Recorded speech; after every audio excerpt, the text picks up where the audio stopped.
You know what?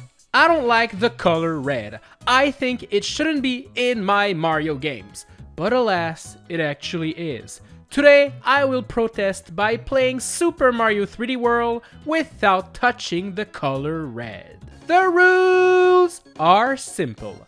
I cannot touch anything that is red, and I have to get to the end of the game. There's a couple exceptions, however. Like if a cutscene, a teleporter box, or anything that I can't control puts me on something that is red, well, that was the game that put me there, and not me, so it won't count. But I will have to move instantly out of there, or else the challenge will fail. Alright, make sure to subscribe, and let's just jump into it. World 1-1 is great, as it doesn't actually feature anything that is red, allowing me to get some cat suits, all the green stars, and make my way to the flagpole. 1-2 was also very simple, until I realized something. When touching the midway checkpoint flag, it turns red. So I guess I technically touch it? Well, you know what? I'm not even gonna be playing as Mario anymore. I'm not taking any chances. With Luigi by my side, everything will be good. 1-A was a fight against two charging Chucks, and guess what? These guys ain't red. 1-3 starts off by placing us on top of a red circle? Or is it pink? I don't know. Anyways, my rule states that if a cutscene or the game places me on an illegal color, it doesn't count, provided I move out of there in one single move, and my move was to jump to the right. Okay, we're good. But this level contains a lot more red. Red blocks, red plants, and this POW block that also contains red. I managed to break the brick blocks around it to get inside the pipe and get a green star. For the bonus challenge in the clouds, we'll have to avoid the speed platforms, as it definitely features red arrows. Finally, I had to defeat this red piranha plant, but if I just wait for it to body slam and then I attack its green vines, then everything will be good. 1-4 is a Plessis level, and this very cute dinosaur sadly wears a red handkerchief. I tried to use the photo mode to see if Luigi was actually touching it, and I think he is. It's kinda hard to say. Better safe than sorry. Let's just skip this level. As it's on a split path, we can go to 1-5 instead. And wow, red carpet. Ugh. Not gonna lie, this level was a real pain in the ass. As there's red carpet everywhere, I had to walk on the railings around them, but this is easier said than done. Walking on these things is very precise, and I decided to switch to Peach in order to be able to use her gliding ability. By being extra careful and watching out, I managed to get to the very end and into that cannon, and it shot me straight onto the red carpet. The thing is, that was the cannon that put me there, so my one move to get out of there was to jump on this blue switch. We're good, but man oh man was that complicated. Time for 1-Castle, and great news! This level doesn't feature a whole lot of red. Those explosive soccer balls do turn red before exploding, so we'll have to hit them before they turn red if we want to kill Bowser, but that's quite simple. After entering the teleporter box and being put on a red carpet, I quickly moved out of there and jumped on the castle and made my way to the end. World 2, here I come. 2-1 starts off easy, as the only red thing I could find was Captain Toad's head. I do admit it's kind of fun to torture the poor guy, but I guess I'll leave him alone for now. 2-2 was also fairly simple. I made sure to avoid touching these walls, as they are definitely pinkish reddish. Yeah, is that even a word? I don't think so. Anyway, 2-3 is the level featuring Bob the Piranha Plant, and I was afraid of grabbing him, but don't you worry, we don't touch his red head, so it's all good. The thing that isn't all good though is this red door we have to go through. Yeah, this is definitely illegal. But guess what? This level is also on a split path, so we can just go to 2-4. That level didn't feature a lot of red things, so it was very easy. This bonus level with all of the little square tiles scared me a bit, because I didn't want to jump on a red one, but by doing a ground pound attack on a block, we can actually reveal the color of the surrounding ones, allowing us to clear this room without having to step foot on a red block. 2-A was a total joke, and so was 2-5, as long as we avoid the double cherry, because this power-up is pretty much red. 2-Tank is thankfully not a level full of the color red, meaning that it's easy to get to Boom Boom the Mad Lad and to defeat him. Just like 1-Castle, the teleporter box will make you appear on a red carpet, but if we move instantly and go touch the castle instead, we'll be all good. World 3-1 featured some red beady bugs, but we can just throw snowballs at them, so it was easy. 3-2 wasn't that simple, sadly. You see, there's a bunch of red things in this stage. Fences with red frames, red beady bugs, red wires. It is a bit scary, to be honest, but I wasn't prepared for what was gonna happen when jumping on this donut block. It turns red! No! I absolutely need a cat suit in order to climb on the fence over there. But thankfully, if we have one, we can manage to avoid all of the red things, and I made my way to the end. It was still pretty challenging nonetheless. 3-3 is super annoying. It featured red carpet all over the place, but by walking on the very edges of the floor, we can actually avoid touching it. A lot of very scary jumps will be made, including the ones you have to make after leaving a door, but believe it or not, it is possible to beat this stage. But please, never again, okay? 3-4 was a super short and easy level, and 3-A wasn't any more difficult. No, this is not red, this is clearly pink, don't worry. 3-5 contains some red cheeps that we gotta avoid, but that's pretty much it. 3-6 is a Mario Kart themed level, and typically you want to run super fast and touch those speed panels, but obviously they're red, so we won't be doing that. Feels a bit off to be playing this level that slowly, but hey, you gotta do what you gotta do to avoid the color red. 3-7 started off fine, but soon we'll have to hit the red switch over there in order to proceed. Uh-oh, is there anything we can do to avoid that? Well, if we use Princess Peach, we can actually jump super fast and glide to land over there and climb back on the wall. Yes!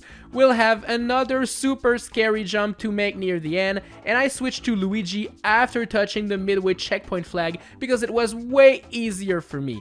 So yeah, it is possible. 3-Train was thankfully super easy to beat. As for 3-B, well, we're in big trouble. Here's the thing, this level is a simple fight against Histocrat, and the fight in itself doesn't contain any red, so it is simple. The thing is, how do we get to the fight? Well, we have to hop in this little red gondola and let it bring us to the fight. Oh no! I tried to stand on the sides to activate it, but nothing was working. It looks like we have to step on the red carpet inside of the gondola to activate it. Is this the end of the quest? Well, yes. If you use the gondola, but thankfully for us, we have the Tanuki suit, so we don't give a crap. Let's just run, jump, and glide to the bus arena. Easy, baby! World 4-1 was a total joke, and 4-2 was also very simple. Same thing goes for 4-A, which doesn't contain any red. 4-3 is home of these red and blue blocks, and with the red blocks out of the equation, we have to be extra careful. But I'm gonna be honest, the Tanuki suit actually made things not too difficult. Like, even the huge slide at the end can be cleared by gliding when the blue blocks disappear and land when they come back. So yeah. 4-4 features a couple red beady bugs near the end, but we can be careful and dodge them all. 4-5 wasn't particularly difficult, allowing us to visit 4-Castle. And to be honest, this one was also quite simple to beat. World 5-1 was okay at first, you know, a simple beach level, but after entering this pipe, I landed right on Plessis. Oh no. And I zoomed in yet again, and Luigi is definitely touching the red handkerchief. Looks like we're not gonna be able to escape this one. And it's also not on a split path, so this means it's a mandatory level. But you know what? Luigi is a tall boy. What if we did this playing as Toad? And even better, Small Toad. Well, would you look at that? Small Toad doesn't touch Plessy's red handkerchief. Let's freaking go! Toad, you're amazing. This quest is still alive. I cannot believe it. 5-2 starts off with a red gondola. And you know what? I'm gonna skip it once more. Super Tanuki Loogie gliding technique! It worked. I had to do this 2 more times in the level, but yes, it is possible. 5-A made me happy I wasn't doing a no touching yellow challenge, because dang, there's a lot of it. 5-4 doesn't contain any red things, meaning it was simple to clear. 5-5 was also pretty easy, and 5-6 featured red platforms, which is highly illegal, but those red platforms also have a blue side, and that one is perfectly fine. 5-7 has a lot of evil bullet bills, but not a lot of red things, which meant I managed to beat it quite fast. 5-Castle is up, and that one was simple. The boss fight against King Katunk scared me because we have to jump on his back, but after analysis, the back is pink, not red. So we're good. Whew, that was a close one. World 6-1 wasn't too difficult, as it didn't contain that much red. 6-2 was a ghost house level, so I was afraid of a red carpet. But thankfully, it's actually a sunken ship level, and there isn't that much red in it. 6-4 contains a couple red fences, so I had to be careful, but it was pretty easy. 6-A is a fight against Prince Bully, and this dude does have some red features, but we can avoid them while defeating him. 6-5 was full of white, and 6-6 was full of brown, but these 2 colors are not illegal. 6-7 was actually quite simple, as it was all about running away from fuzzies. The thing is, once I got to the top, here is what was waiting for me. A red door. Oh, no. And sadly, this level is not on a split path, meaning we absolutely have to play it. I guess I have to touch the red door, which is kind of annoying as it's happening during a cutscene. So does it count? I guess it does, but I'll let you be the judge of that. 6-Tank features a few red things to dodge here and there, but it's actually quite simple. 6-C is another boss fight, and it begins with a red gondola, but once again, we can just glide to the boss arena, which is awesome. I love this technique. The boss is red and blue, so I had to make sure to use my Tanuki tail attack to avoid jumping on his red hat. Hitting him with the tail allows me to target the blue side, which is good. World 7-1 contains a lot of blue lava and some fire-themed enemies. As these guys are red, I had to be careful when attacking them, but it was all good. 7-2 was pretty simple, but 7-3 was a bit tricky, as you're meant to stand on these boost panels to move very fast, but we cannot really do that in this quest, can we? Thankfully, even moving slowly gives us enough time to reach the end. 7-4 was pretty easy to beat, and 7-A and 7-B were also pretty easy. 7-5 was quite simple, and 7-6 mostly takes place underwater, meaning it's not really challenging. 7-7 features a lot of hot lava and some red fireballs, so I had to avoid them all. In order to get to the next level, I had to gather more green stars, so I went to some Captain Toad levels and some Mystery House challenges. Now that I am fully ready, I can visit 7-Castle and beat Bowser once and for all. Or so I thought. Turns out there's one more world to visit. Let's see how this one goes. World 8-1 is really simple. 8-2 is a Plessy level, but if we're playing as Toad, we're all good. 8-3 is full of yummy chocolate cookies, so it was very easy, and 8-train wasn't that difficult either.